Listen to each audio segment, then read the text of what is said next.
This is a puppy mill. This is the cage of a puppy mill dog. This is the water bowl that dog may have drunk from. This is the feces-covered floor that dog may have walked on, slept on. One can only imagine the condition of such an animal. Well, this is that dog. Something seem a bit off? There's something pet stores don't want you to know. By purchasing that cute little doggy in the window, or virtual window, chances are you're supporting a puppy mill. Simply put, a place where breeding mother dogs live in confinement, churning out puppies for profit for their entire agonizing lives. Stop this cruelty.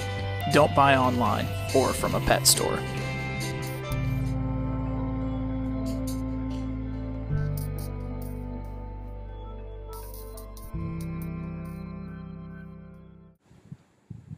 Hi, I'm Brooke Campbell.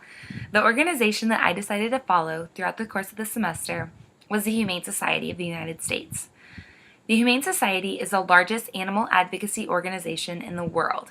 Since 1954, the Humane Society has worked to better laws protecting animals, conduct campaigns to reform industries, provide animal rescue and emergency response, investigate cases of animal cruelty, and care for animals through wildlife rehabilitation centers and emergency shelters.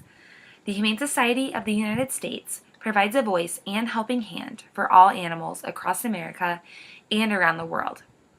Not only is the Humane Society of the United States an animal advocacy organization, but it is also a nonprofit organization.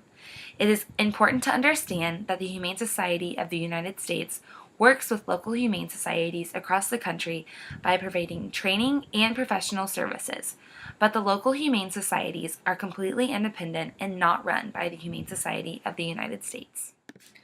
My dog Harley is the main reason I chose to do the Humane Society. For my graduation gift from high school, I had finally talked my parents into letting me get a dog. I'd volunteered for local shelters the past few years and knew what amazing dogs were waiting to find their forever homes across the country. Because of this, I didn't care what kind of dog we got, but my only request was that my family adopt one rather than go to a pet store. Harley is almost 4 years now, and I wouldn't trade her for the world. While she is a lot like me, stubborn, independent, and outgoing, it is what makes her perfect for the search and rescue canine team of Kansas. She is proof that shelter dogs are just as worthy as any other furry friend. Also, after graduation, I would love to have the opportunity to work for a nonprofit organization like the Humane Society. This assignment gave me the chance to do environmental scanning of a nonprofit to see potential issues that may come about. Daily, I was notified of what was going on through the Humane Society through their social media outlets I was following, Twitter and Facebook. I also signed up for Google Alerts, which would notify me by email when there was a new article published that had anything to do with my key terms, which were the Humane Society of the United States, nonprofit, animal rescue, and animal advocacy. I also checked their website once a week, along with the national weather. The information I collected through the course of the semester ranged from making the Humane Society look like the upstanding nonprofit organization that they claim to be, to accusing their leadership of putting personal financial wants and needs ahead of the goals of the organization. The more familiar I became with the organization, the easier it became to sort through the articles to know what information was reliable and what was not. Being able to look at financial statements from the organization allowed for me to do my own investigation into the accusations against the Humane Society, ranging from benefiting off of Hurricane Sandy to stealing money from fundraisers. Many of the articles I found also talked about the great things the organization was doing, like rescuing dogs from puppy mills and trying to pass laws banning shark fin trade.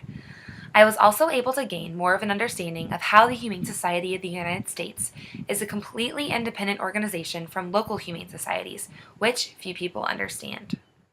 All in all, the Humane Society of the United States wouldn't be able to hold the title of largest animal advocacy organization in the world if they weren't doing something right. The biggest potential crisis I saw was their audience being concerned with the allocation of its money. Doing environmental scanning for the Humane Society has given me the experience and ability to potentially do it for a future nonprofit employer that may be experiencing the same issues.